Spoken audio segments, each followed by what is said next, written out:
You're listening to the Podcast Detroit Network. Visit www.podcastdetroit.com for more information. Thank you for listening. This is the IT in the D Show, episode 210. Guests this week include Jim Buyermeister. He is the proprietor of RMC. They are a... is he the beer master?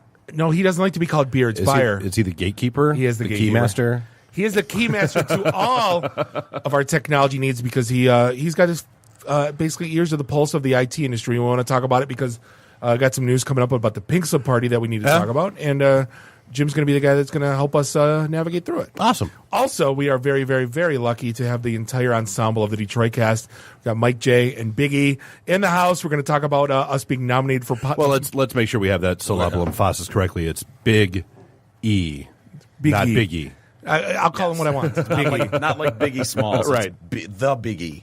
Biggie. Well, we both got nominated for the podcast awards, and we want Detroit to bring home the gold. So, and we still don't know what that is. No, we don't either. We're nominated, but we have no idea what it is. At this point, we're the Susan Lucci of these awards. Well, this apparently is our 7th nomination. We've never heard of them, and it's we'll get into that later. Yeah, all right. Exactly. Dave, fire one ready. You're listening to the Podcast Detroit Network. Visit www.podcastdetroit.com for more information. Following program is intended for mature audiences. I'm Wyatt, that's Gary, you're Bob, and you're Dave. This is the IT in the D Show. This is Max Headroom, and what you're about to witness is one of the most sinister-sounding intros to a trailer to one of the greatest epics ever. This is Billy D. Williams. Bob and Dave and I are enjoying a Colt 45 right now. And remember, IT in the D, it works every time. Where do you guys think you are? The Library of Congress? Detroit? Beyond the sun? Any of those right? Take him to Detroit. No! No, not Detroit! No! No, please! Anything but that! No! You will never find the more wretched hive of scum and villainy. Then don't come! Shut up! Hi, this is Christy Swanson, and you're listening to the IT in the D Show. And Bob and Dave touch my hoo-hoos. That's what happens when you tap the angry beaver in the bunghole. Exactly. Come on. Someone tries. What the hell with this? I'm calling a break. We'll come back to the D Show. This is Guilfoyle from Silicon Valley, and the only two guys I hate more than Dinesh are Bob and Dave. Suck it, guys. What's up, everybody? This is Billy Zapka. Sweep the leg. Listening to IT in the D Show. No mercy. I may have to wipe the geek off. Hi, this is Kelly LeBrock from Weird Science. So, Bob and Dave, what would you little maniacs like to do first? Are we at a break yet? Hey, this is Zach McGowan from Planet Earth. You're listening to IT in the D Show. Hi, I'm Ernie Hudson, and you're listening to IT in the D. All you nerds out there. Nerds. What is a nerd? I'm a nerd, and I'm pretty proud of it. Hey, Detroit, this is Anthony Michael Hall. You're listening to my buddies Bob and Dave on IT in the D. This is Scott Steiner, Big Pump Pump. The IT in the D Show is your hookup. Holler if you hear me. You're in your underwear? I'm in my underwear. Here, let's hang out. No, I'm sorry, honey. I have a headache. I definitely want to see Bob in his underwear. That's a fact. Hey, everybody. This is Tony Todd. What's happening? You may know me from Candyman, The Rock, Sushi Girls, Zoom, Night of the Living Dead. A lot of pop culture media madness. Anyway, you're listening to IT in the D Show. Business. I'm totally into Dave, but not so much Bob. This is Robert Hayes, the tit striker to my mother. When I'm not hanging out at the Magumbo bar, I'm listening to the IT and the D Show. It's worse than Detroit. Is there such thing as a meat hangover? I love my Monday meat steak. Hey, folks, this is WWE Hall of Famer Hacksaw Jim Duggan, and you're listening to the IT and the D Show. Tough guys. Ho! So, what would you little maniacs like to do first? The question isn't what are we going to do. The question is what aren't we going to do. Ludicrous speed! Sir, had you better buckle up? Now buckle this! Ludicrous speed! Go!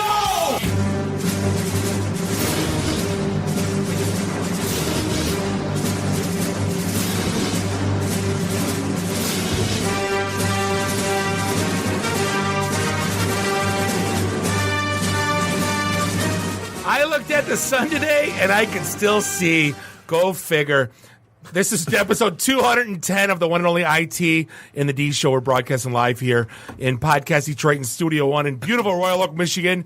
This is Bob the Sales Guy hanging out with Captain Soundboard, Dave the Geek. Nuri the FNG's on assignment. But Randy, I do the Twitters Walker, is in the house. Didn't he go eclipse hunting, if I recall correctly? I don't know. I think he's in Nashville. Find us online, itinthed.com.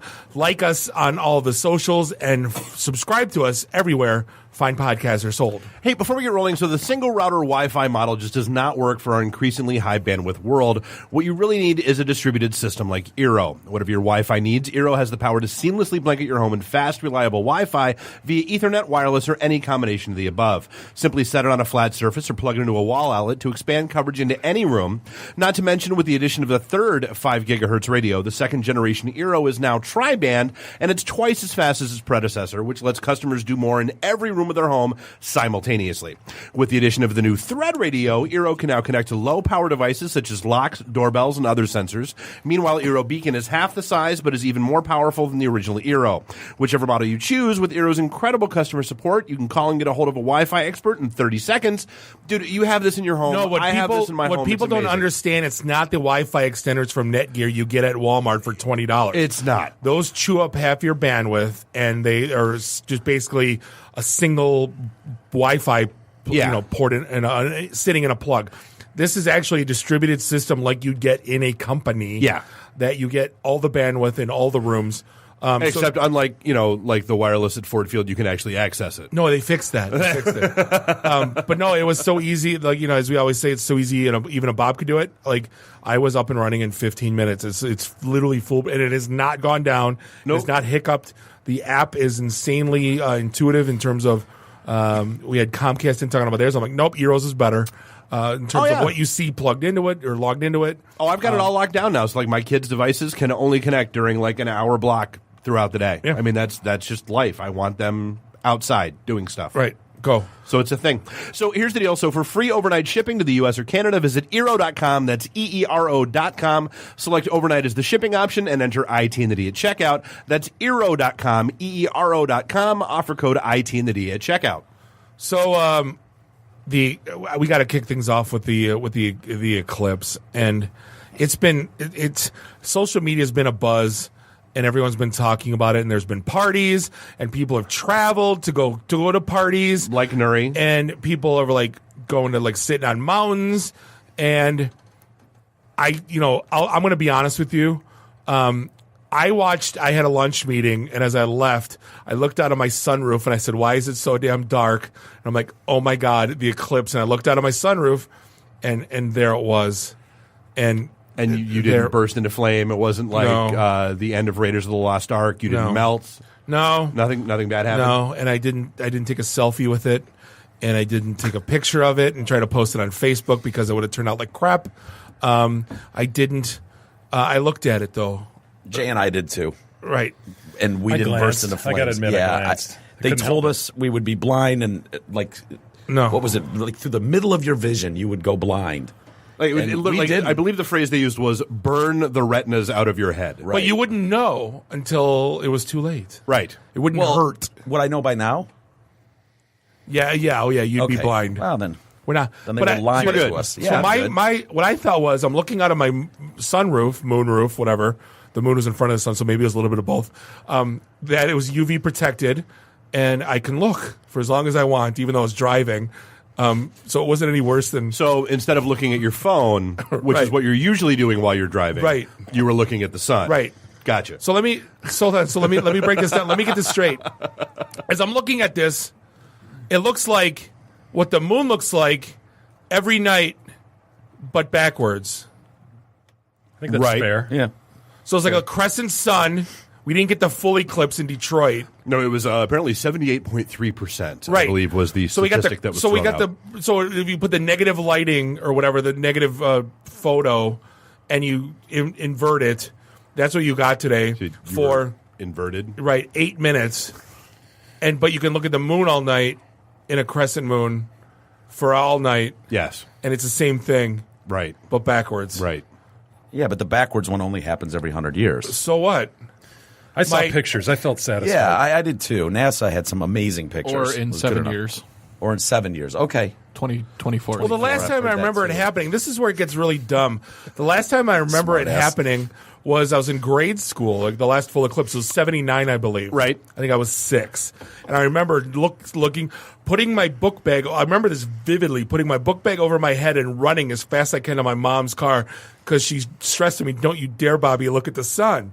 Well, and Right? that's the thing that cracked me up is the difference now is like because again that one it was you don't look at it under any circumstances, Except for driving your car through your motor. find a shoebox, poke a hole in the shoebox, the reflection, all that fun. But then what do you see it? That was the dumb one. That was the dumbest thing. A piece of paper, poke a hole. Then what do you see? Like a piece of light on the ground? Yes. Like, ooh. Like, no. You can step in, Biggie. Like, tell me why it's a big deal, because I don't get it. Like, I really, like, there's guys going, hey, man, got some welder goggles from my buddy, looking at it. Like, and apparently welder goggles didn't even fully protect you. They said that's one of the things they were trying to. That's the thing. Like, the 3D glasses do, though? Like, they were selling them on Craigslist for like $20. Right.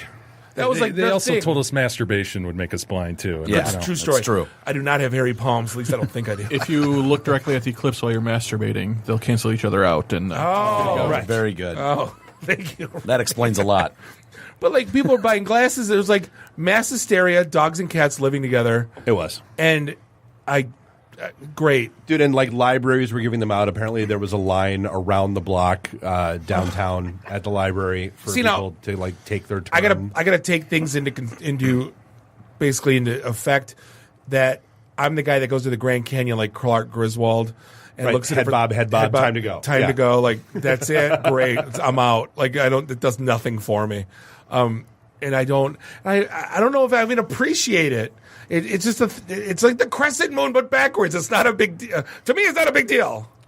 Well, yeah. I mean, we've come a long way from the days of they were the portents of doom, and there were a lot of conspiracy theories that were floating around that it was it's yet again the cults were all saying that the Earth is still here, so they were wrong. It was a signal of the end of the world, the whole Planet X thing, The start of the end of the world. I believe the end of the world is actually what did they say? September 23rd or 24th? I think you're right on that. But this Mike. was the start of it. Was the eclipse? Gotcha. So I mean.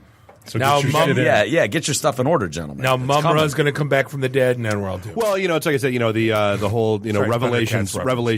basically just has a hearing problem because it was Trump Pence will signal the end of the world and trumpets no Trump Pence trumpets no we're good they'll figure it out, we're fine. Now we're on that bad thing. Let's knock out our only political story of the week, and this one kind of bothers me with the Department of Justice. Yeah, the DOJ, came after a website that was organizing anti-Trump rallies and demanded 1.3 million IP addresses from them. Visitors. Yeah, like not just people that ran it, right? Not the people that were logged in. Like just every IP address that's in those web logs they wanted. So let me ask you this: you got 1.3 million IP addresses, DOJ. What do you do with them? Start running them through the databases that are housed at places like Velasas and finding out what they match up to. Would be my guess. That's what I was thinking too. Velasas. Because again, I mean, it's always about Velasas. Well, I mean, it's one of those things. Pickle people. Yeah, that's Vlasic. But no, I mean, it's like we talked about it with like every hack that happens. It's not the single hack that's the issue. It's that with every new data set that's out there, that's one more block of data that they can now merge and have all that more information about you. It's the same thing. So yeah, it's an IP address. And yeah, DHCP, and yeah, you wind up with a new IP address, and blah, blah, blah, blah. But I mean, it's shit, because they could go back and figure out who you are, and that's kind of crappy. Especially just being a visitor. You don't know if you're for the protest or against Could the have been protest. I just wanted to keep an eye on I just wanted to read. Yeah. Because there's so much shit that scrolls, and I just click on lots of stuff. You do. Oh, God. Now, We searched some heinous crap in right. preparation for and our now show. Now you're on lists. Oof. Oh, I don't even want to know. I just openly admit, like, I search everything. I mean, Down the rabbit hole. I go down the rabbit hole, and it's show prep. I call it show prep, but I can be in some really weird places. So, we have like the graphic novelists and like the horror writers that we know. They're like, oh my God, you ever want to get freaked out? Look at my search history. Yeah. Well, it's funny how a story, you can be reading a story. It's like, I want to know more about that. Who's this guy? And then you go down the hole, and it's like, ooh, that guy's a really bad like child porn freak. Oh yeah. And then you're like, well, what did he do then? I need more of the story. And it's like, oh my God, my Google search looks awful right now. This is not good. See, my thing was I worked for a data center in 97, 98, and I had full access to steakandcheese.com and consumptionjunction.com, which at the time was the holy hell of the internet. And really? Had steakandcheese.com? Yeah. It was a thing. Yeah, it's still what was that? What was that playing off of?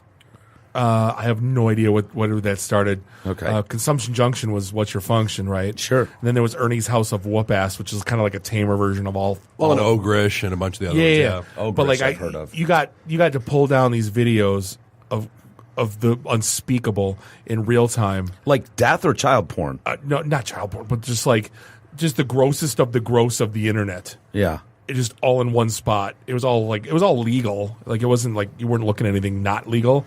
But you saw it all in real time. Ugh. So like half our day consumed of like so I don't not today I'm white, I'm washed, I nothing. Like I don't look at any of that crap because I've seen all of that. What is it like murder, death, that kind of is that what you're talking about? Doesn't matter. Well, like I still can't look at any of that. Oh no, like I remember I made the mistake. The like Nick Pearl was the first like publicly I've never seen it. Don't the beheading video, and I made the mistake.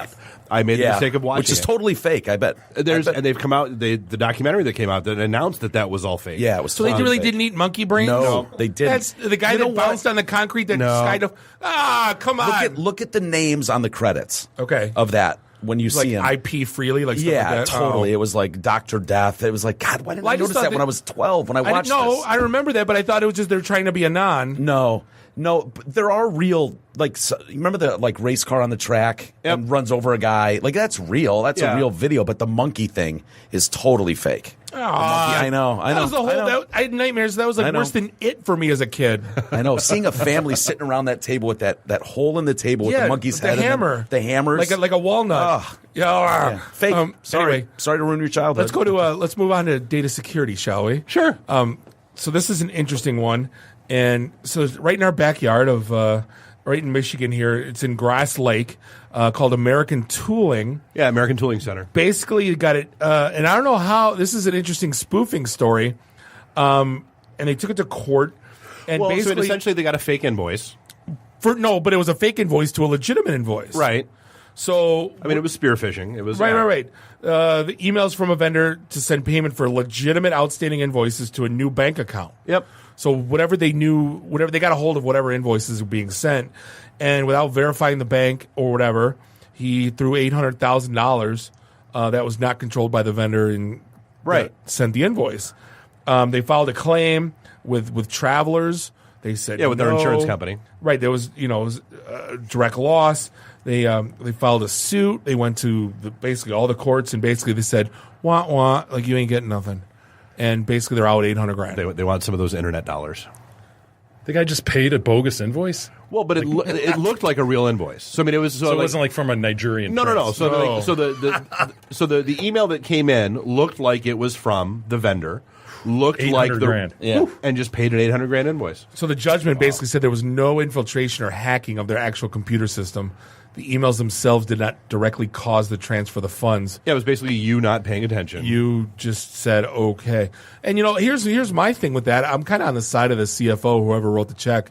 When someone says, hey, there's new banking information, who checks it? Yeah, do you call and confirm? No, especially if it's a vendor you've done business with for, let's say, 20 years. Yeah. Like, hey, new bank. Everybody needs new banks. Happens, yeah. Well, I hope he learns a lesson from this. $800,000 worth. Yeah, it's a painful lesson. You kidding me? So far less, though, is again. the $10 a month movie pass thing. Oh. Which was intriguing at first, and then I started looking at it more. So, yeah, it's $10 a month. You can go see a movie every day, but not 3D. I don't want to see 3D. It not sucks. IMAX. Oh. And apparently AMC is opting out of it. Oh. AMC still around? Yeah. AMC's everywhere. What about Imagine? I did not mention they're not national, so I don't think they would even be listed on that. So I fall asleep when I go to Imagine.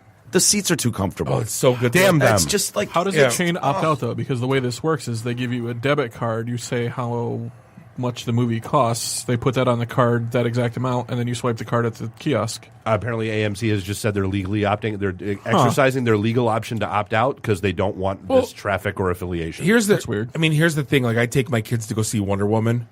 It's an $80 bill. Yep. 4 tickets, non 3D. Right.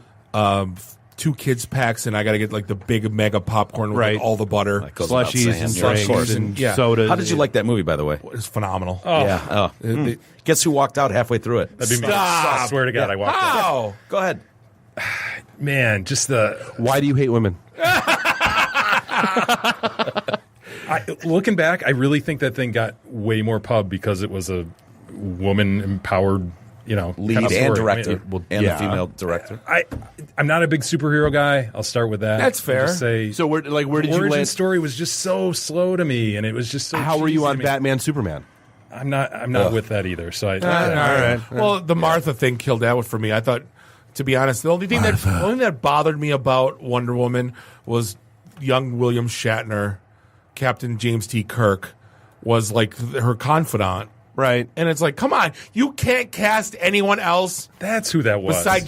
Besides James T. Kirk, right, for that role when he was just in a goddamn Star Trek movie. Like, there's got to be other people. Yeah, there are apparently no other actors available in Hollywood. No, he's the guy. You can't get Jason Lee. He hasn't worked in a while. I don't know. Wait, isn't he dead? No.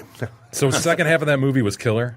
The whole movie, I thought they knocked it out of the park. Okay. Like, you can't have it all the Avengers, like the 8 people punching like for an entire 2 hours. It's exhausting. Drives you nuts. It drives you nuts seeing them punch through walls and it's too knock much. each other for 4 blocks, and then all of a sudden one punch knocks some guy out. It doesn't make sense to me. Yeah, there's only you can't handle 2 straight hours of CGI. Yeah, CGI is killing that stuff. It killed the 3 Star Wars movies. See, I thought the prequels. I thought King Kong was pretty awesome. They did a really good job with that. I don't know that I saw that one. The new one, I did. Skull Island. Yeah. That was so good. They and we're going to talk about movies for a little bit, and that's okay. We haven't done this in a while, but so Star Wars had finally announced their next spinoff after 9, which is going to be the Obi-Wan story. Well, yeah. So they've already got Han Solo in the pipeline. Right. Everybody's complaining about that already. Well, apparently that's not going well at all because the lead actor apparently sucks. Doesn't know how to act. Yeah. Well, neither did. Seems to be a problem. So neither did Natalie Portman in 1. Like, we're gonna talk to Vance Ledge. Well, and that's why in 2 they just put her in bondage gear, right? And let her be on screen. Well, no, but he's like, how did she go from like this weird robotic to like just speaking normal? Chancellor Valom says, like she's talking like like whatchamacallit from South Park, like Terrence and the Phillip. Canadians. Yeah, exactly. Hey, guy, see? That's your guy, buddy. No, but I mean, they did. I mean, they brought in acting coaches and all kinds of stuff for the kids. Ron Howard, and then the Ron Howard's in it, and then he stepped in as the director. He's not in it. That would be really weird if Ron Clint Howard's going to be in it, though. He's got to be. He always puts Clint in his movies. I know. Only if he's in as the, what was it? Not the Leprechaun. What the hell was he as the bad guy? He'll be the new Ned Nubb, the pilot for Lando. Oh, yeah, of course. No, what was the horror movie he was in? That wasn't the Leprechaun. He was the, God bless it. I'm going to hate myself in the morning for this. I'm sure you'll think of it during the break. Son of a bitch. That's how this works. But, so, you want to get angry right now? I know you got blood pressure problems and all. It happens. Knight Rider reboot. Dude, kiss all of my ass. No. Just wait a minute. Starring David Hasselhoff. No, of course not. Of course not. He's going to have a cameo. He's got to. Of course. Nobody hassles the Hoff. Starring John Cena and Kevin Hart. What? Why Kevin Hart? That wasn't a buddy movie. For Buddy Factor. It's going to be Everybody knows there weren't black people on Knight Rider. What are we talking about here? The people that did 21 Jump Street apparently are behind Actually, us. now that you just mentioned that, I don't recall seeing a black person on Knight Rider ever in the history of that. Holy crap! Yeah. Oh wait, no, there was the technician. Kit was black. No, the technician. What was his name? The car. Not CJ. Doesn't count. Yeah, no. When like the later seasons when they had the truck that drove around and he would drive up in the truck. Yeah. There was the chick and the black guy. Oh, yeah, that like one Chico, red eye. like Chico the man. The red eye. He had the red eye that just went wow. But I haven't watched Chips yet. Nope, And refuse. I was going to rent it. And I said, I'm done with you. And then it's funny. I watch these when they come out on HBO, and I get a chuckle out of them. and I didn't think 21 Jump Street was that awful. Well, because you're And- not blowing $80 to go see it. That's the difference. Like if you're sitting there in your living room and you watch it and you can turn it off and you can be drunk on your own booze and it's on, it's not as painful. So, have you guys been following, by the way, the story of Tom Wopat? They grabbed the butt? Yeah. Like the butt. It sounded like a finger slid down a butt crack. It did. Yeah. It did. Yeah. Sounds potentially very innocent. No, but usually he did it in front of the whole cast, though. It sounds like something that would like fire everybody up, make everyone laugh. It doesn't sound like sexual assault. Like a Wet Willy kind of thing? No, but normal Yeah. people put quarters in butt cracks. They don't put fingers in them. Well, because that's sort of each their own. Yeah. Tomato, tomato. Right, That's because normal. I mean that's where I don't know. You don't put fingers in butt cracks. You know what happens in there? No, I want no part of it at all. But from movies to the gamer crowd, we don't talk about gaming too much. I'm excited about a game they just released that I just saw announced today. Oh, that YouTube video? Yeah. Yes. Is it Age of Empires? I put more time into Age of Empires 2 than probably the majority of human beings, always with cheat codes. And I would play that game. That's right. That's the one you kept trying to talk me into playing. You're like, no, dude, here's all the cheat codes. Just go. Right. Yeah. And it was Clash of Clans, but you got to play it in 3 hours, not Right. for 3 years, which Clash of Clans is. I finally upgraded my castle. It only took me 72 months. But they're finally, it's like, the YouTube video is pretty damn awesome. The guys were like, 21 years ago we made this game, and never did we think this was going to be this thing. Yeah. And now 21 years later, I get to work on it again with the same code and just make it more awesome.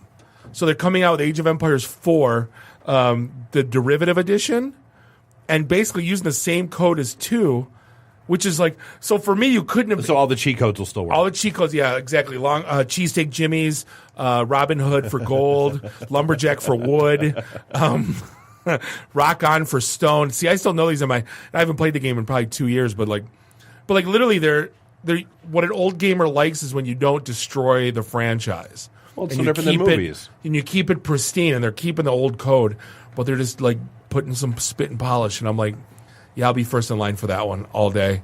That and Battlefield 2 are going to be the bane of my existence. So, but AI and tech, we talk about this every now and then. Elon Musk, I believe he's leading the charge of 116 different experts that are specifically asking companies to sign an outright ban on killer robots.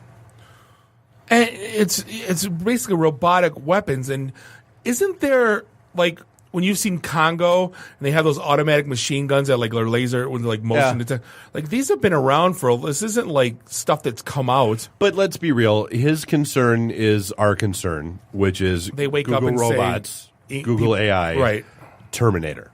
Like we're almost there. I, for one, welcome our robotic overlords. Nice. Kiss ass. Yeah.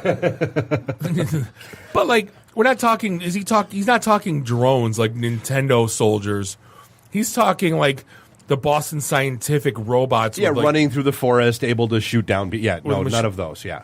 See, now you know what I'm surprised no one's invented is like mecha suits. Like the Mech Warriors. Yeah. Like how is no one in like you get the guy to sit in the thing and you're like 16 feet tall and you got all the weapons in the thing like Or the much better version of that, Real Steel. Come on. The movie Blue Dog and you know it.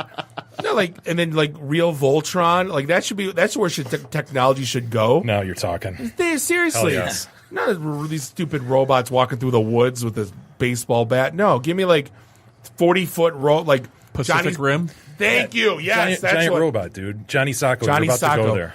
Right. Give control. Fly and carry you in the open palm. The world's dominator. Give control to an 8-year-old boy. Right, and just let him With a run. watch, Right, exactly. Let him run havoc on the planet. Kill all the Vine people, and So great use of technology, and this is one of the things that parents should be aware of. So 2 15-year-old girls ran away here in Detroit, or Metro Detroit, and they were missing for the better part of a week. And the parents realized that they were being blocked from social media and that sort of thing. And the girls finally realized they were in trouble and started sending text messages with pictures and Snapchats to their parents. With like what they could see out the windows and that kind of stuff. And so parents got the cops involved. They apparently went to, I believe it said 15 different apartment complexes in a single day that matched the basic layout and that sort of stuff, but finally found them because of being able to use Google Earth and Google Maps and that sort of stuff to use the reverse image search to figure out where their kids were. So they did this without using 4chan, like the Shia LaBeouf story? Yes, they absolutely did, yes. Looking at chemtrails and then lining them up with the traffic patterns. Yeah, this was actually real, yeah. But no, I was kind of impressed. That wasn't 4chan, that was Reddit. No, 4chan found Shia LaBeouf. I thought it was Reddit. No. Oh. Reddit talked about it, but no, it was the sleuthing of 4chan. Wacky people. No, but how cool is that, I though? love that guy. You're Shia LaBeouf? 4chan. Oh, 4chan. That guy. Notorious hacker 4chan. No, Right. Yeah, exactly. No, we're big fans of 4chan. Love you. Love all of... Because we don't want them to destroy us. But no, how cool is that, though? I would consider them novice computer users at worst. Oh yeah, they both said the parents had absolutely no idea what they were not technologically they're not. I mean they called themselves housewives, right? And they didn't know anything about technology or computers. They just started getting these images, started asking people, and people said, "Hey, you can do this, you can do that." They started, like I said, and they started using the reverse image search and but that. the girls ran away. Yes, didn't you say? So it was like a big game of Clue. Well, so it was one of those things where the girls ran away because they were going to meet these guys, and then the guys turned out to be less Professor Plum, Colonel Mustard. Yeah, exactly. They were sort of nefarious characters, if you will, and they were not what the girls thought they were. Yeah, that happens. So, hey, we're going to take a quick break. We're going to come back with Jim Bayermeister from RMC Agency. We're going to be talking about the state of the IT industry in Metro Detroit. This is the IT in the D Show, and we'll be right back. Oh, good call. IT in the D. Read, meet, listen. Networking Detroit, one beer at a time. Hey, this is John Schneider from Nip Tuck Smallville, the haves and the have-nots. Oh, Dr. Quinn, Hot in Cleveland, Secret Life of the American Teenager, and just about everything you can possibly imagine. And oh yeah, the Dukes of Hazzard. You're listening to Bob and Dave. It's the IT in the D Show. ITinthed.com.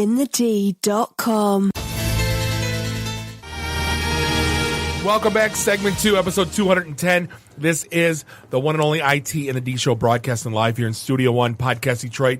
Beautiful Royal Oak, Michigan. This is Bob the Sales Guy. That is Dave the Geek. Nuri, the F&G, is out of town, but hopefully he's not blind for all we know. Hopefully he's not blind.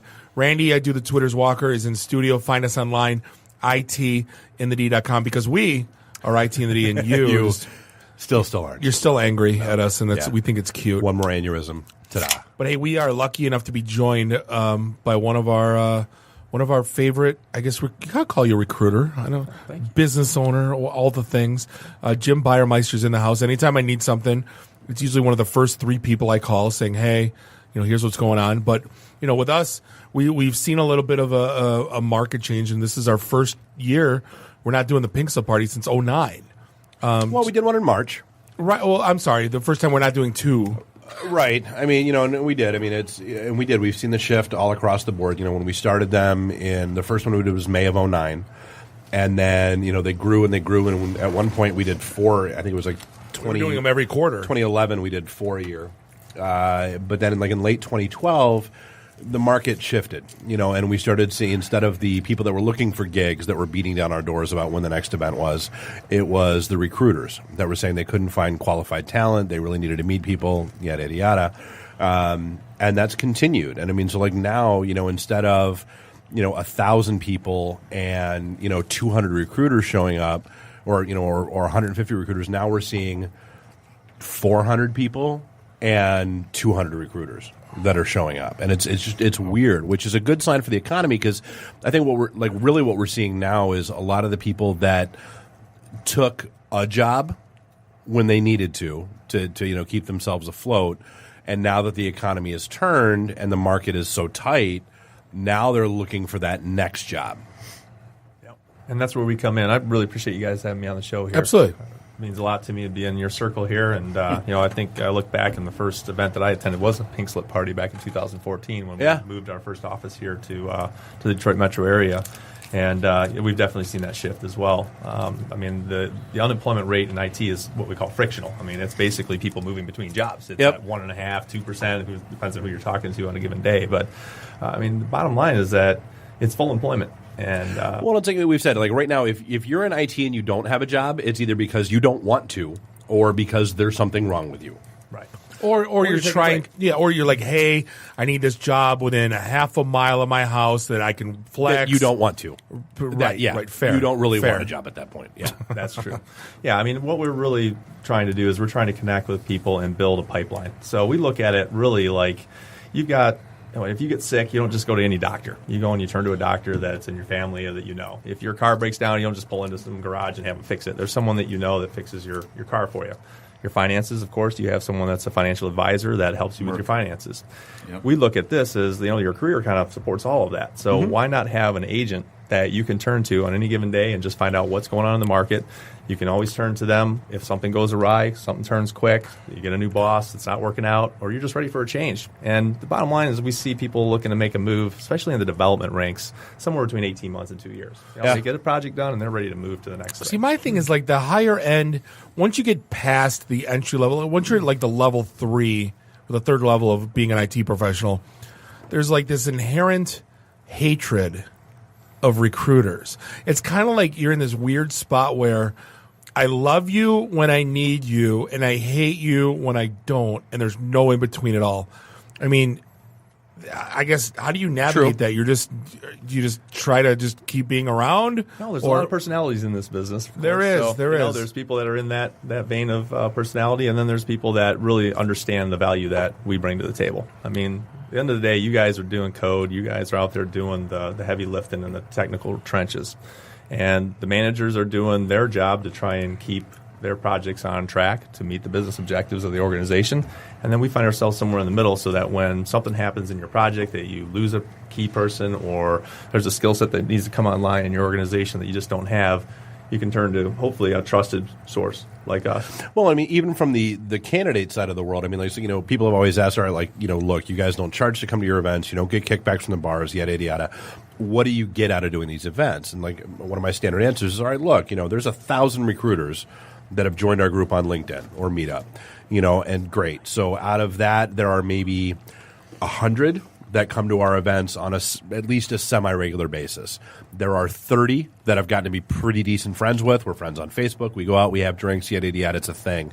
There are 4 or 5, that have flat out told me, hey, when you need a job tomorrow, you call me. And that's who I call because it is about that relationship. It's, it is your car sales guy, your mechanic. You need somebody in that position that you have a relationship with. Otherwise, it's no different than flipping open the yellow pages and, hey, I need Windows. Right. Well, and that's why people talk about, all your recruiters are the same. You have the same channels. You're all going after the same people. And really, we're not. Everyone's got different personalities. They got different relationships, and where there may be some crossover. And if you're just going to go hunting out on the job boards, you're probably going to run across the same folks. But I mean, we're really working with, and this is kind of a cliche, but we're working with passive candidates. I'm trying to pipeline people and understand what these folks are really looking for in their next career opportunity. And then on the other side, I'm working with the customers to really understand what their business objectives are and what they're trying to accomplish with their projects, so that we can help line those two up at the right time. So, an interesting discussion right now, since we're we've done the pilot of our career academy up in Flint. We're basically getting people entry level certs, getting them level 1 jobs. What's in terms of a demand, or where, like when we talk to people about like the AKA the path, or obviously cybersecurity has a negative unemployment rate, and everybody's got their own thing and their own likes. In your best, what's the top? Don't say .NET or Java, or I'll throw you out. But what's the .NET, Java, mobile app dev. Right. But besides that, I guess tell us something we don't know in terms of between those 3 in cybersecurity. What's some areas, good areas people to focus? I think people are forgetting about Cisco when Cisco might be forgetting about Cisco, but there's still that need for those network engineers. I mean, I guess tell me something in terms of what paths people should follow. Yeah, I mean, we are starting to see a little bit more of an uptick in the networking side. I'm not really sure what's driving that. I've been trying to figure that out. But really, the other area that we're seeing a lot more demand in our side is the whole UX, UI, because I think it's really about the interface. Because, I mean, all the technology underlying is one thing, but the end of the day, everybody needs to have an app that the user experience is. Well, everybody talks code, but nobody's talking UX. Right. Well, they're starting to. How many times have you heard, dude, I'll write you code that'll do whatever you want, just don't ask me to make it pretty. Right. I mean, that's... Never. There's a big divide there. There's no doubt about it. It's rare that you find someone... Big gray buttons, the problem bright is, blue links, that's it. The problem is the divide is like, it's kind of like with the relationship with me and Dave. Dave will do the code, then I'll look at him and I go, dude, it just doesn't have it.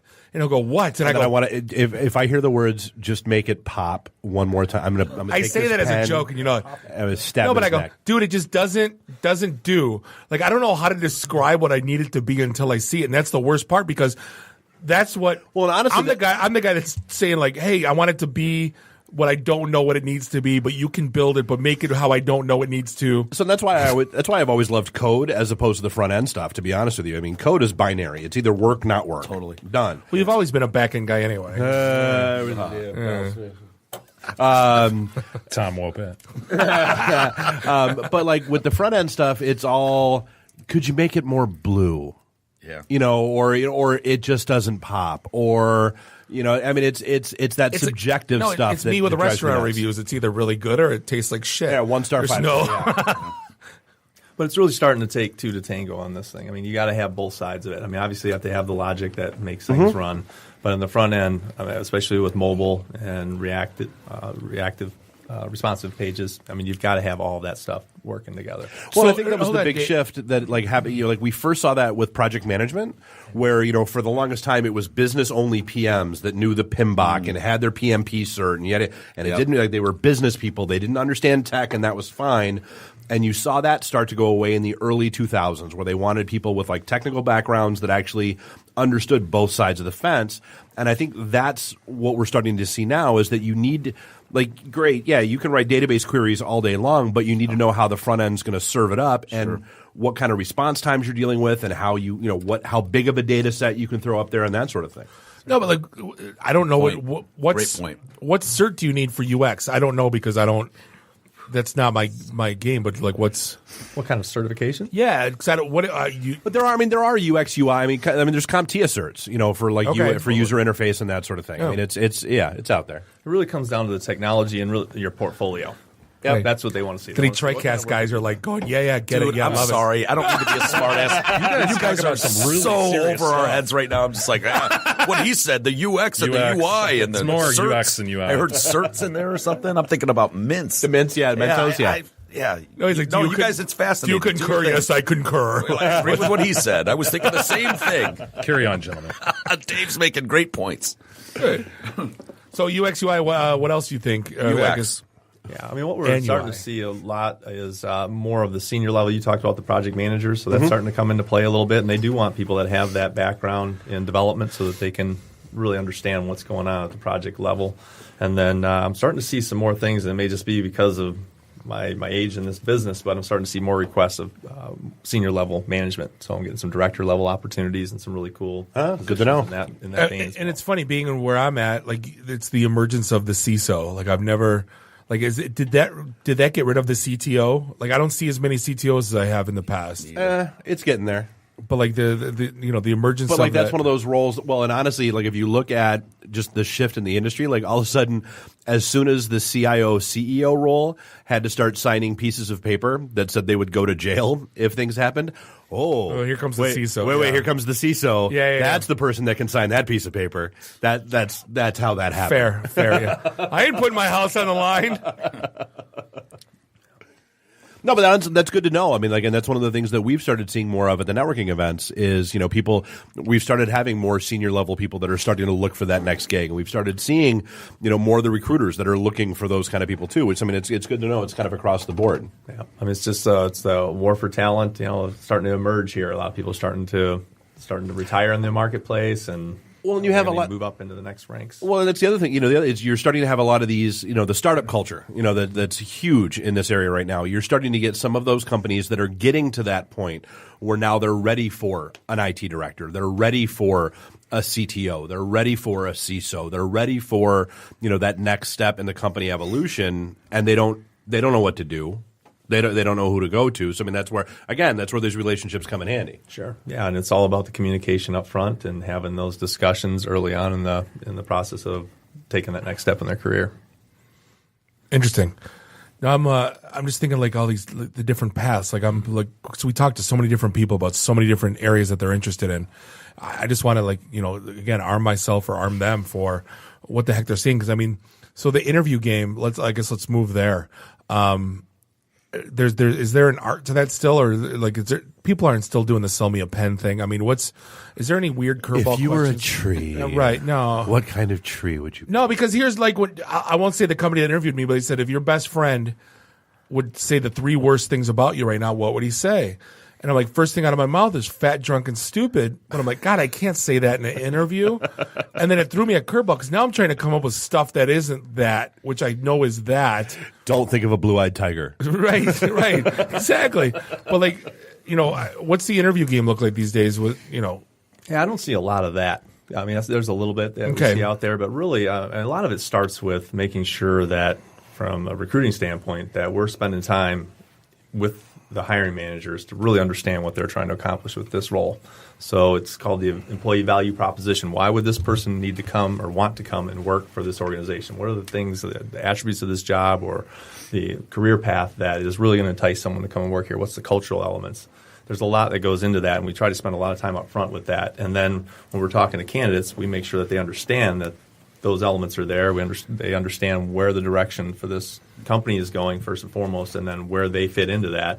And then when they get into the interview, they can speak to those things. So I think that's where we provide more value than probably anything else in this game, is that we just really understand what the clients, because a lot of times we've placed a lot of people there and we've engaged with them a lot. Right. So we understand the manager if we can get access to them. Right. We understand their personality and what they're about and what they're the type of people that are going to probably mesh with them well. Well, and I think that's something you're seeing more and more. And I think, honestly, the biggest complaint that I've heard about interviews lately is getting blindsided with a panel interview.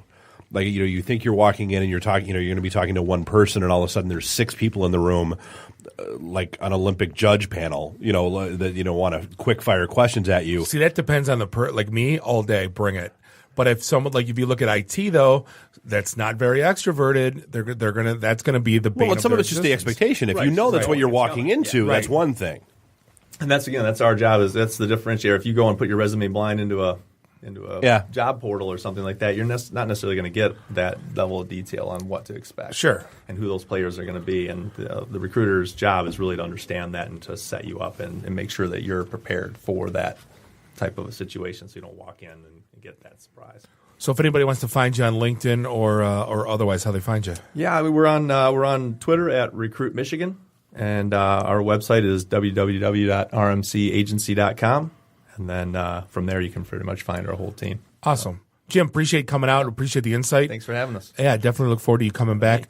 We are going to take a quick break, and we're going to be back with the team from the DetroitCast podcast. Because if we don't, they're not going to shut up anyway. Can I say podcast? I know. I'm going to wait for Jim to butt in on your pop culture story. Going, yeah, totally, yeah. This is the. They told me to come in here. I don't know what else to do. I'm like, you guys are so much smarter than I am. I don't know. Lies. This is the IT in the D show, and we'll be right back. IT in the D.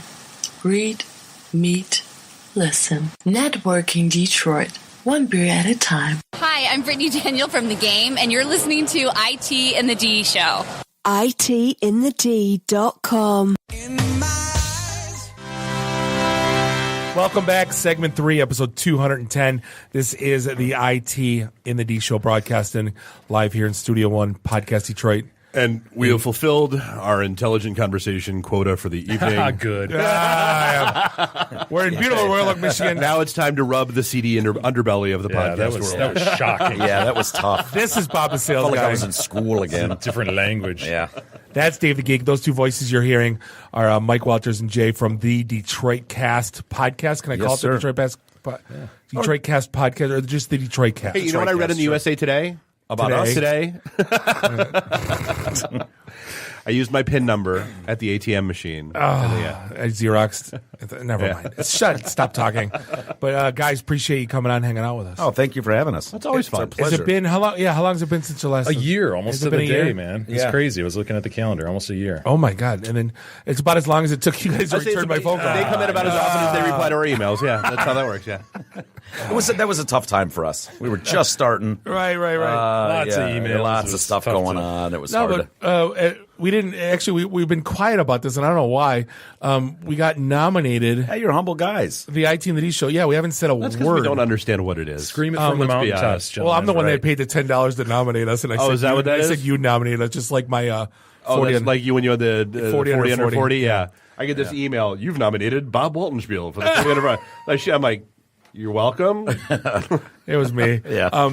But no, I saw we were finalists, and I saw you guys are like finalists in like what, three categories? Four People who's choice. counting. Yeah. It's our 7th nomination. As Mike mentioned before, we are sort of the Susan Lucci of the event. Yeah. So we hope to take some hardware this year. The funny thing is, we got this email. Dave, we need to make the video yet. We have to make our winner video, or you're disqualified. Yeah. There's so many like little rules. He complains about everybody's website. Yeah. Yeah, he's sort of a podcast award Nazi guy. I know Yeah. what you're talking about. Yeah. We got dinged for like emailing Doesn't he with own the wrong Libsyn? format. Blueberry, I think. He owns Blueberry. Okay, all right. Yeah. But yeah, it's $10 to nominate. Oh well, they're just down the road in Ohio. Let's take a road trip and get somebody drunk. How hard can this be? Exactly. This is you what guys, we do. you guys are lucky this year. The process is a lot different than past years. This is our 3rd year being involved with this, and in past years, you had to sort of beg your audience to vote, and it was not just go on and click that you like us, but it was go on, click that you like us, respond to an email thereafter. It was like this really cumbersome. Yeah. Nobody wants to double click, let alone check emails and check spam. And I don't want to fill out. I don't want to fill out this survey. Yes. No. No, and So I'm not now- signing up for the website either. Like, So now you're nominated, and then a panel of quote experts will assess you. which is experts why might we'll never win. yeah, because they all hate us. They won't make it past the intro. right? They'll hear the intro and they'll be like, nope, not these guys. They're out. It's a longer intro. It is longer. Yeah. But it's We good. like it that way. Strong, yeah. My whole thing is, you know what? If you don't like our intro, you're not going to Fast like our forward through show. it. Well, fast forward through it. Yeah. It's a podcast. Whatever. Yeah, it was kind of a big deal. The first year we were nominated, what was it, Comedy and People's Choice? Yeah. And we sent E out to Vegas. They had a big show in Vegas. Yeah, And Chris Jericho and Emily was Morse. hosting. Really? Yeah, and Emily Morse were hosting it, and it was live online. And we got smoked. I mean, there was like, Oh, no chance. yeah, no chance. And our audience was really bummed out. It was kind of funny, but yeah, E had fun going out there. And Yeah, I didn't give a shit. I just wanted to go to Vegas, so I talked them into flying me to Vegas for a night. So I didn't really care. Beats a To Jacks be honest, I meeting. didn't care if we won or not. I just wanted to go to Vegas. I was there for so- the experience, man. Yeah. Just an honor to be nominated. Right. all these girls were smiling at me. This is a great town. Right. They Well, really like me. So do you I ended up getting robbed by some girls that night, actually. So I was gonna say, do you think the talent shows up for the podcast awards like they show up for the tech shows? Oh no, dude! Hold on a minute. Wearing a badge that says you're with a tech show in Vegas is almost like just everyone Come just roll talk. me. Yes, Yeah. yes, I have $300 an hour. Yes, Yeah. yes. I'm here on a business trip with Dude, I'm not kidding. E got rolled by a pair of deuces. A pair of deuces. We determined that they were twos as far as like hot chicks go, and E got rolled by a pair of deuces. They stole his money. And then they didn't. No, well, they didn't really. He steal my money, willfully but- hands it over. Yeah, so. that's true. Yeah, kinda. Well, the problem was I'm by myself, so I got drunk at one of the clubs or something, and these girls were like, "Ah, you want to go back to your room?" And I was like, "Yeah, let's do this." Most people would be thinking now, hooker, I know, I didn't but think he that. wasn't. And so they just took whatever he had Yeah, on and him, he just took some and then he was cash. flying Poor out the- naive E. Yeah. No. Oh, dude, you have no idea. And so the next morning he goes to like get the cab back to the airport, and he realizes he doesn't have any cash left, so he's left pandering and begging. What was it? A Canadian family? He scared a poor Canadian family. Well, the problem was He's too is begging my- a Canadian yeah. family for $2, and they Yeah. wouldn't give it to him. Because I didn't get on a cab. I got on one of these ones where it's supposed to be cheaper than a cab. They do a you can do like a shuttle to the thing, but it stops at a few different casinos. Right. And so it's only like $5, but I had no cash on me. And I asked this guy behind me. About a couple I'm like, loonies. Hey, man, could you just give me like $5? Embarrassing. I don't have any cash on me. And he goes, nope. And just sits there. I know he had cash on him, and he couldn't. I'm like, dude, I just need $5 for the shuttle. He's clearly on drugs. I'm not giving him any money. I'm not enabling him any further. He was talking to me like nice and fine before that because I was like, he knew I was in town. Even I'm like, oh yeah, I'm in town I work on a podcast. I'm in here for these awards. I'm nominated for a big award. Don't say you were dressed well. Don't say you were dressed well. Yes, I was. No, but like on the podcast awards. Yes, I was. On the podcast awards, we got a thing like we got to make the video, and I get that. Then there's hey, if you want the super deluxe trophy, it's like $250. I do. Right, but it's like he's but like you don't. Isn't it like you decide before? Like I'll decide if we win, you do it. But don't you have to make the decision before? I don't. I haven't looked at the things. Yeah, like you have to figure. You have to decide before if you want to pay the money for the super deluxe trophy. Well, they don't keep the money if you lose. They probably do. Are they sure about that? Well, he says real explicitly. Like, well, I mean, if the whole contest was run by SoundCloud, they probably would be keeping the money because they had to. No, but he said like this: the trophy's not a profit center. Like, just stop. I know what you're trophies just covering cost, the cost. but that's not what trophies exactly. cost. So what are you guys nominated in? Tech. How's the competition look? Have you looked at the other? Yeah, there's like tech is kind of a weird thing. There's a show that all they talk about is how to podcast, which I don't consider tech. Tech to me is This Week in Tech. Sure. Right? Like those type of. Today we're going to optimize SQL Server. It was that UX, UI. It was all UX, that. UI. every week, I guess. There's a show that the guy's on every message forum I go to, and he's a podcast about podcasting. What do you talk about after like the 8th one? And if he knew how to do it so well, why wasn't he making more money? Exactly. I mean, like, why is he giving the secrets away? Those who can't do, teach. Yeah, that's true. Right. That idiot that showed up in the podcast group on Facebook that became my chew toy for the day. You guys stupid. I know everything. That's what we're convinced now. Anyone that says they're an expert, it's kind of like the modern day. Like I'm an SEO expert. Yeah, I'm a social media guru. Yeah, it's like you're just running snake oil. Like you're just basically. We've run into some snake oil salesmen. Anybody can say it. Yeah, that's why I'm sitting here.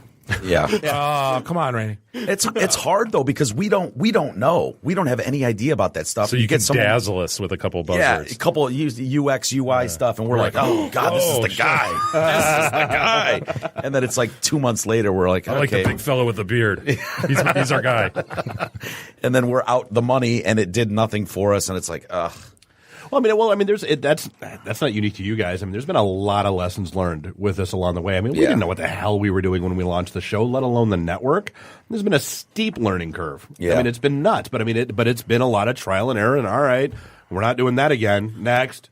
Yeah. See, we have a Dave. I think every podcast needs a Dave. Oh my God! Yeah, Oh, it's just us three. We don't have a Dave anymore. Yeah. We've had Kadog in the past. We've had some guys, but nothing full time. Nothing full time, and we're getting close to getting there, where it's like we need a guy that just does this because we're a 5-day-a-week show, right? So we have issues. Which it's our only job. Dude, we make our living doing this in my basement. I don't know how you guys week. do it 5 days. I don't we were content wise or what? Just that daily grind of every day. It's a thing. Like we've been talking about firing up a daily or even just a twice a week show for a year, and every time it's like, no, I don't want to commit to that. Yeah, we stare at each other a lot. We see each other a lot, the three of us. We do. We see each other more than we see our families. Oh, yeah. For sure. I mean, we're together all day. And it's a lot of fun, though. Yeah, it is. And we're cynical guys. And so we have fun just kicking the ball around because we have such different backgrounds. I mean, Jay and I went to high school together, but he's a really well-established lawyer. And I barely graduated high school, and he's retarded. So, like, you put the three of us in a room... and you're going to get totally different perspectives on life, on family, on everything. And so it kind of works in our favor because we're not the same guys. Yeah. Which makes it fun. It makes it fun to irritate Jay. He gets irritated with us all the time. Very much. He can't believe how unprofessional we are. He just can't believe it. I don't know, man. I mean, some of the stuff that comes out of these guys' mouths, like the sexual harassment just kills me. Well, we had a 10-minute conversation on what words can I say and can't I? And I'm like, you can't say one word, the F-bomb. He goes, can I say this one? I go, oh, no, you can't say that. He goes, well, then it's not just that word. It's beyond the F-bomb, Mike. Yeah. You can't, no. Well, Jay's. Do we need to have a rider now? Well, he said there's only one word, and so I picked the second word. He said, "Oh yeah, you can't say that one either." I was like, "Okay, well, which is it? One word or two words?" I didn't think anyone would go there right off the bat. Like, Jay's background is in workplace employment law. Law, yeah. He says it better than I do. Employment law. So for him, he's seen more people be blown out of a job for being inappropriate at work. But I'm like, there was a time when I had E working at the Drew and Mike show, and I put him in a studio, covered his head, and then popped it off and made him watch gay porn for 4 hours straight.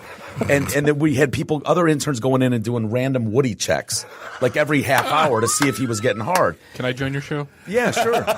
And Jay is just beside himself. Wait a minute, because you want to watch gay porn or because you want to be... Okay, I just was curious on why you wanted to join exactly. Yeah. So Jay doesn't understand like that whole dynamic of where we...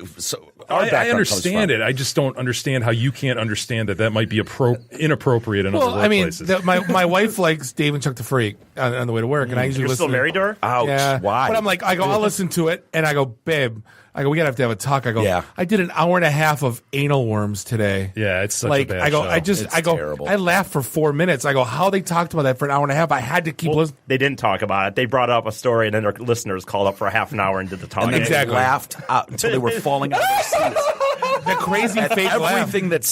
Everything that said is apparently the funniest thing ever. The crazy fake laugh drove me nuts. I'm guessing you guys have an opinion on this. Sometimes we've considered this. Hey, let's be honest. They do really well. They've done great in this market, and it's like, what are you people listening to this for? I just don't think enough people know about podcasts. Honestly, they're drones that are just turning on the same channels on the radio and going, "Oh, it's stuck on 101." Shift, whatever. Though, that I think that's coming is now that you have, now that because cars have been that foothold or that stronghold of radio because that's all that was there. It's easy. Wi-Fi, and now baby. Now you've got cars that have Apple Play, Google, and Android and all that stuff that are coming built into the car, built-in Wi-Fi. Yeah. Podcasts are getting easier and easier to access. Yeah. It's a thing. It's just the thing is finding them because you don't. That's the accessibility and what podcast discoverability is crazy. How do you market What podcast do I listen to? How do you market what? A podcast? Yeah, a lot of social media. Yeah. A lot, and you can do traditional too. You can do billboards and all kinds of stuff. But and I'm not suggesting that Dave and Chuck listeners need to listen to us. But holy shit, there's way better stuff out there. There's a million podcasts out there that blow that out of the water. No offense to them. It's finding it. That's what I think is a big. No, but that's the biggest problem I see with it. Is as soon as you hear the phrase "no offense intended," you know someone's about to get slapped. Right. No, but the reach is much further with a podcast. We've got listeners in California, Florida, in Europe, in Canada. Military guys take us with them when they're on tours of Afghanistan. I mean, it's awesome. You'd never get a reach like that. Well, no, and I've talked about that with advertisers. Like my big thing, we're happy with mid-roll, Out Loud, those guys that do the national ads for us. But we started having conversations with the local market. And all right, how do we tap into that better, and how do we get that rolling? And I just had a conversation Friday with a guy, and it was that whole conversation that understanding what the reach differential is, and understanding. And he dabbled in podcast advertising like a year and a half, 2 years ago. And I'm like, all right, well, a lot's changed since then. And here's some of the stuff you need to be thinking about. Here's the kind of metrics we get. This is how we do things. Da da da. And he was like, oh. Yeah. Man, all right. Well, then, let's sit down and talk. Yeah, it does. Like they want those demographics. Like we've already done 3-4 surveys. Got about I think 1,500 respondents or something. They want those numbers. Well, but what we heard from Eric with Out Loud, it was interesting. The whole YouTube versus podcast advertising. Essentially, so basically, YouTube ads. You're going to get the biggest bang within that first 24 to 48 hours, and if it doesn't convert, then it ain't going to convert. And apparently YouTube ad clickers or whatever are good for trials, but they never ever convert to buying customers. Yeah. Whereas podcast listeners, it's all about that 30, 60, 90-day tail. And for whatever reason, podcast listeners convert. Yeah. And it's a leaned-in audience. They have to do an extra step to get to you. They listen to you more intently. They listen to full shows. And what we found, because Jay and I didn't know, when we started this, we didn't know, can we sell a car? I don't know. Can we sell a car for someone? Yeah. And Zotford jumped in with us. And now dealsinthed.com. Yeah, Deals in the D. And we sold a shitload of cars for them. We have a nice collection of local advertisers who are doing very well because of that leaned-in audience that Mike mentioned. I mean, people want to support us. And they go in there going, I'm here from the DetroitCast. Thank you for supporting these guys. We love this show. Thank you. And you're not going to get that from a radio. No one's going to walk in. I think we only get that at Falling Down. Well, we do. It's a brewery. No one's going to walk in, though, and say, I heard your ad on 96.3. I'm here to buy a car. You know what I mean? Like, they won't do that, but they will for a podcast. Has anyone ever bought a Kia from Summit Place Kia? Summit Place Kia? I don't think so. Like, that's got to be the worst. I'm surprised they haven't gotten, like, ad bombing threats because of that ad. Randy, put on Twitter, at Summit Place Kia, we will never buy a Kia from Summit Place Kia. From Summit Place Kia. So I guess, I think it's the thing. So like you got I guess let's take a step back. So for those who haven't listened to your show, like how long have you guys been doing this? 3 years. Because I know because I post the episodes. How many we're on we're on 882, episode 882 today. Good God, yeah. 5 days a week, daily grind, man. That's crazy. It's crazier when you think that Jay never did radio before. You know what I mean? Like it was. It's neither shocking. one of us have though. We always talked. We talked about it when we first met. You're like, we're not radio guys. Dude, I'm an IT sales guy. He's an IT geek. Yeah. Like, we never. I was a dude. I DJ'd at the Post Bar. That was my experience. Yeah. Yelling Jägermeister shots. Happy birthday, Jenny. Right. Yeah. That. I remember those gigs. Seriously. Yeah.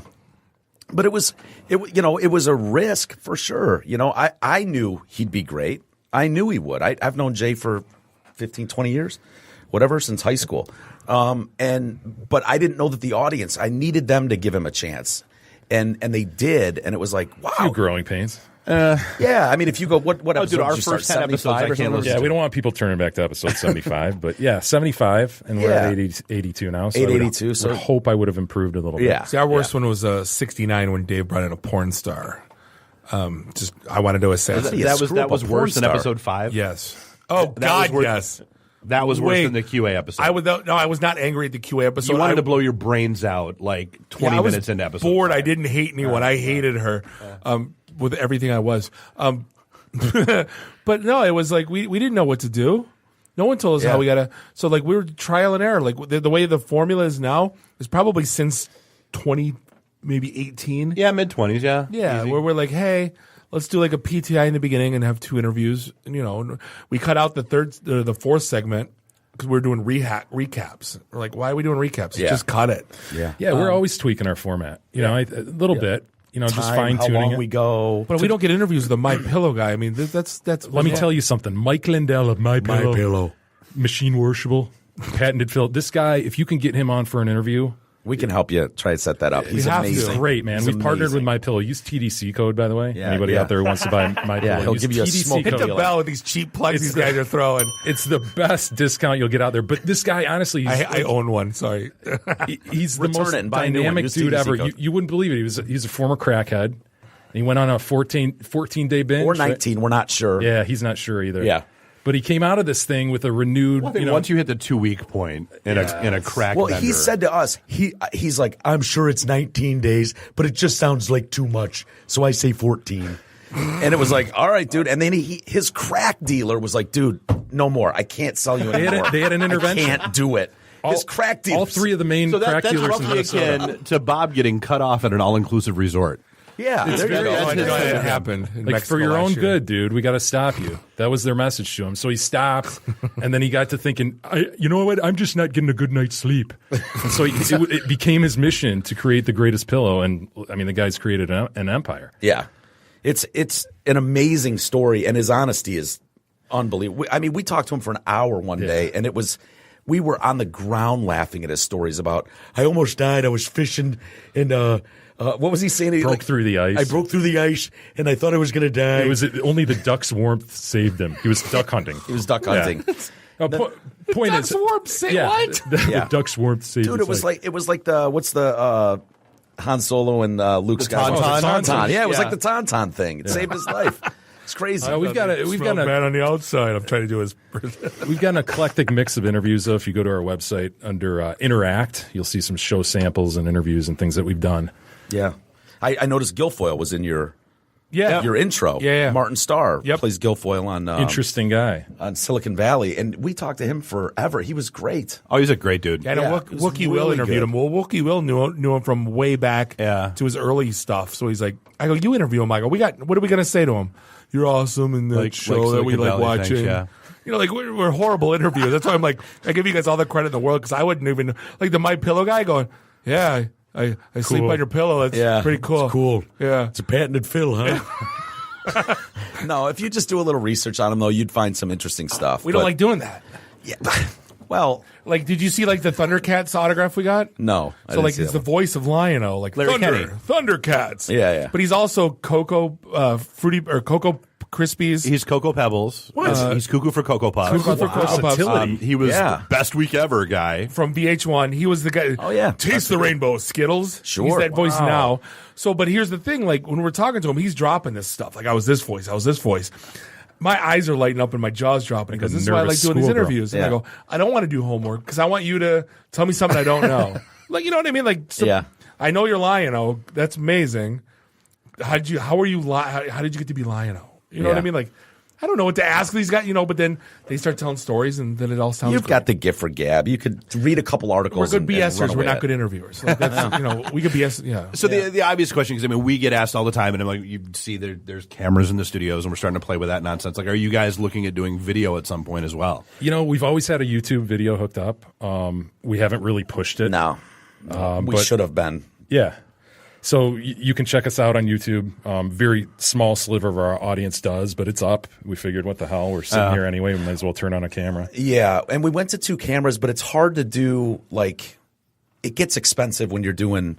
Oh yeah. When you want to have someone directing it and producing it. Yeah, and it takes a lot of juice to get it to go back up. That's why I like these, because they focus in on whoever's talking. Like, so you don't need to worry about So it's like Cisco telepresence. Yeah, whoever's talking gets the screen. Well, we've been told in some of the tech meetings we've had that, guys, YouTube is where it's at. You got to get more active on YouTube. Oh, yeah. Google. Everything's controlled by Google. So SEO, Google, YouTube, right? Buzzwords. Totally. Yep. Social media. We tried we know all this YouTube stuff. thing, just putting audio on YouTube. We got like 4 listens from that. Well, I mean, we tried the little short clips and that kind of stuff for a while, either before or after the show, that we would do something. And we were doing pre-show. It's like 2-minute clips. Mm-hmm. Nobody watched. Yeah, we're doing a bit more of it. We're farming it around a bit. That's one of Big E's tasks at the moment, is trying to clip down some stuff each day and get it out there. And it's hard. You never know what's going to grab someone. Right. Like we'll have stuff that we know is good. It's funny. It's relevant. And we put it out there, and it's crickets. And then there's something just dumb, and it's got 1,000 views. And you're like, what? This makes no sense. What this is is wrong madness. with you people? Yeah, you just don't understand it. And you have no taste. Right. Yeah, so we're just trying to start it and keep going. And today just was a fight with me and Dave on the Facebook page on who could put any clips post up. We try to do this whole don't post over each other, or 2-hour increments. I totally messed that up today. But no, I got one. No, my mind's funnier. No. And we sit here and fight on who can get the post up, but just getting that crap out, it's just one of those. Well, but I mean, and it's a lot of work. Dude, video is so much more intensive than audio. It's crazy. Yeah. And that's honestly, that's we've told, our folks that, want to do video. That's great. We'll give you the raw file. You can do whatever you want with it. Yeah. We're not touching it. That's just not going to be a thing. Well, I love long form interviews. That's my thing. If I'm interested in a topic, I'll watch an hour of someone being interviewed, but the kids won't. And so you have to cater to them. Kids today. And it's they'd rather watch 21-minute increments than a 20-minute interview. Yep. And that's so foreign to me. I just don't understand why you would want to go through that process, but apparently they do. Sounding like an old man. I know I do. I understand that. That's right. Get off my lawn. Short attention span, kids. You and your damn music. Yeah. You know who else we talked to? Was the guy you wanted us to talk to, Rhino. Oh, okay. Yeah. Oh, sure, yeah. Finally, he was a bitch to get nailed down. He can.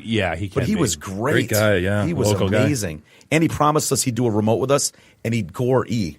It's beautiful. Yeah. He said he would. He'd take a full running thing at him and just like head to the gut and take him down. You've been following him? He was like SmackDown Tag Champs, the first one. They don't watch. I actually do watch. So I was telling them, like, dude, you guys realize that he has been a champion as of like recently. He's not just some nobody. He's on Raw right now. No, he's on the Raw roster. No, I know, but I'm just saying you didn't know that. We probably didn't appreciate it. No, probably not. It would have made me nervous anyway. What did so you got to Ted DiBiase? We had him the other day. It was amazing. Great. Yeah, guy. Yeah, he was great.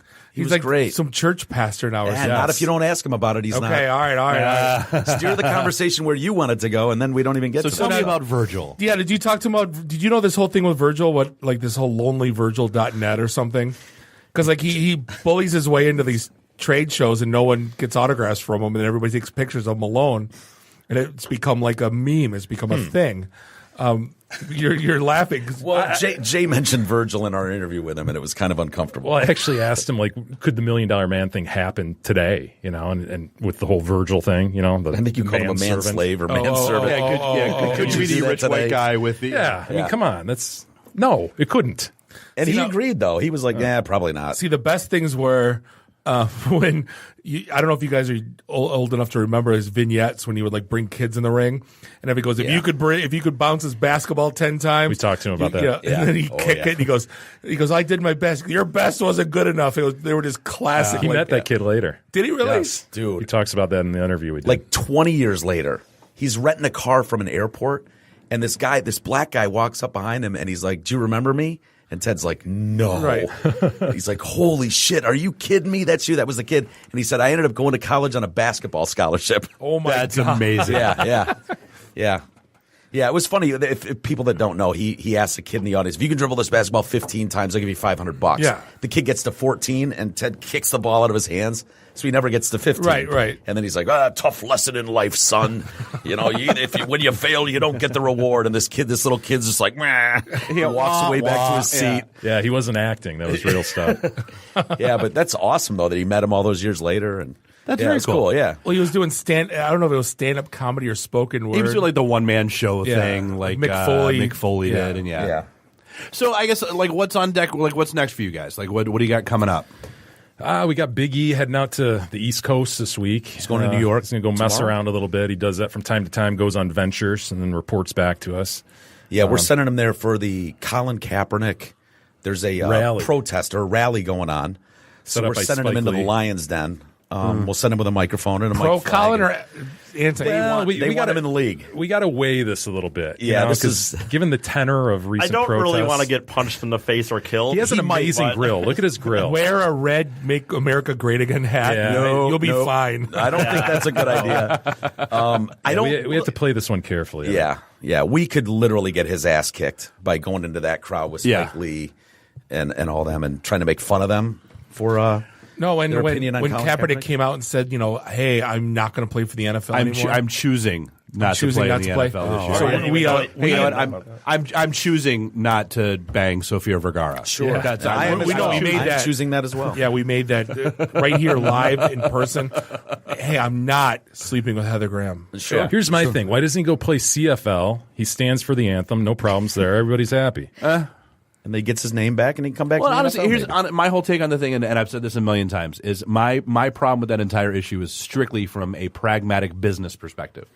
Like you are just eliminate names and all that stuff. You have an employee who is using an employer's social media platform and social platforms to put out their own message.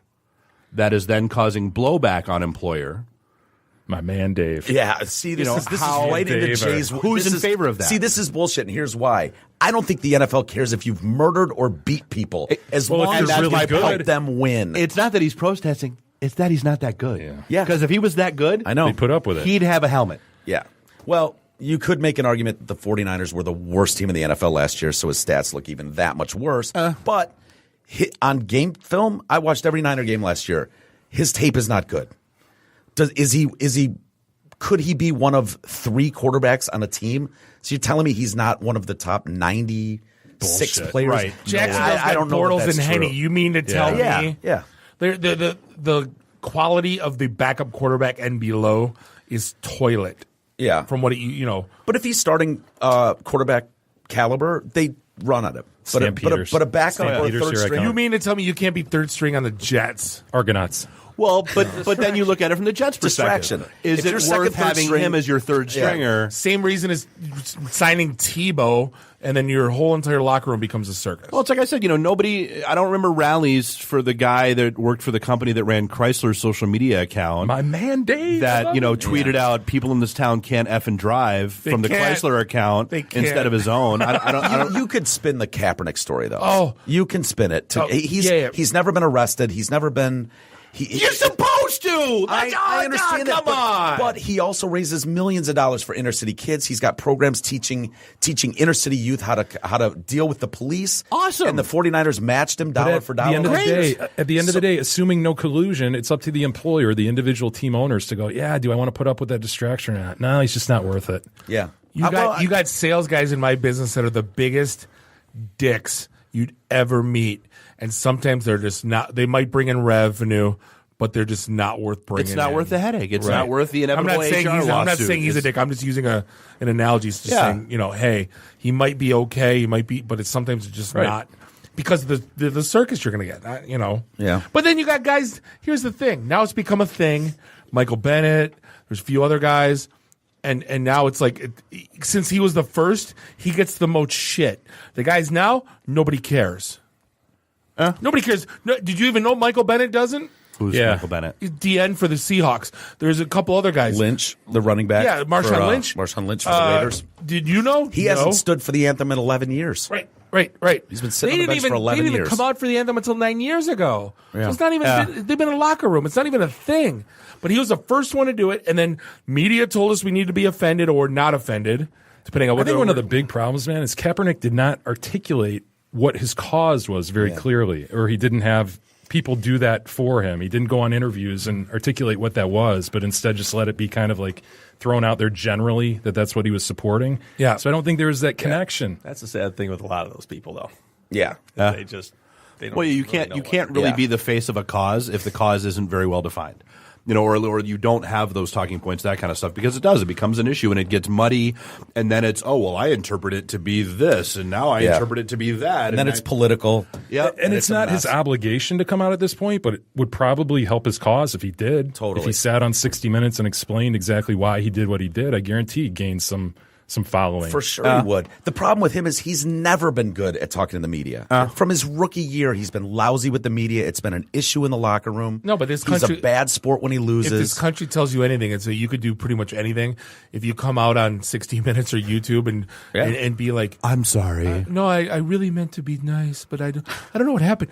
Everyone will love you after. Like, it doesn't take much. Momentary lapse of judgment. Oh, yeah. They try to interview those people, and they never have any substance. No. That's a general blanket statement. And they're taught that.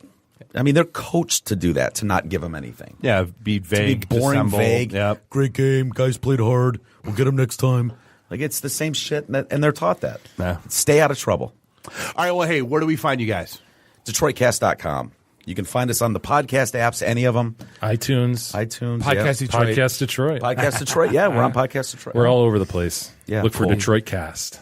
Yep. Awesome. Thanks for and good luck. I hope you guys take home. Hope you guys take trophies. home the tech one too. Well, that'd be yeah, awesome. since we can't manipulate the vote, I don't know how else we're going to help each other. I thought this was like hey, you plug us, we'll plug you. No, it's not. Yeah, there's no internet voting. That sucks. I can't get Osgood in the All-Star game this time. No. That was you?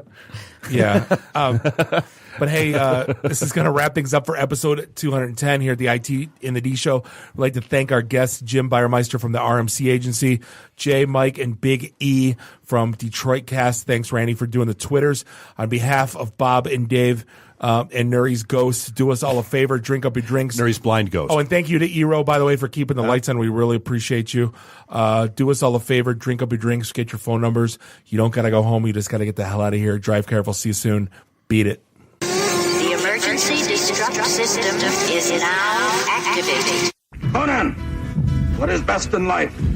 To crush your enemies, see them driven before you, and to hear the lamentation of your women. Long live Flash! You've saved your life.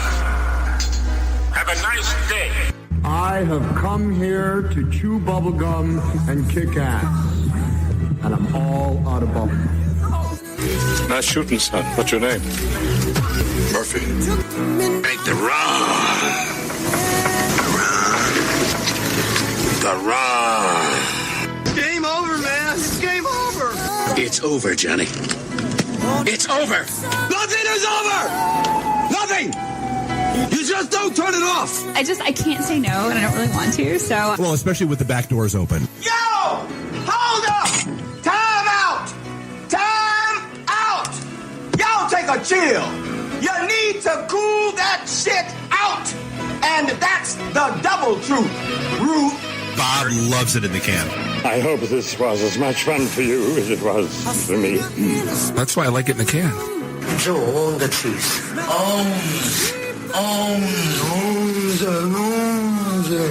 Bear me.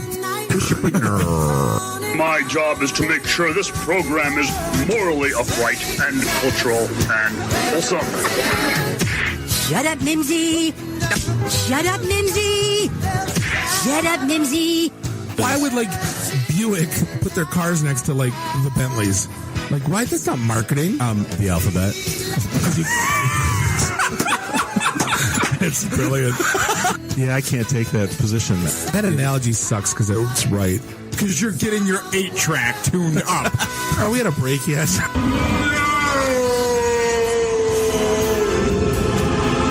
Yeah, so now I'm just doing stupid stuff to make me laugh.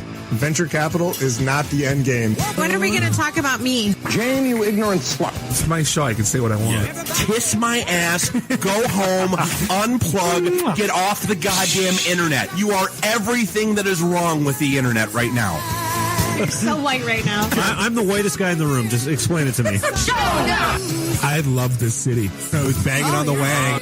Really? Should we talk about this? Tag team it. Should I keep going or should I stop? Can I just say, it's been great being on a show that talks about Mickey Rooney dying for 20 seconds and then poop for 10 minutes.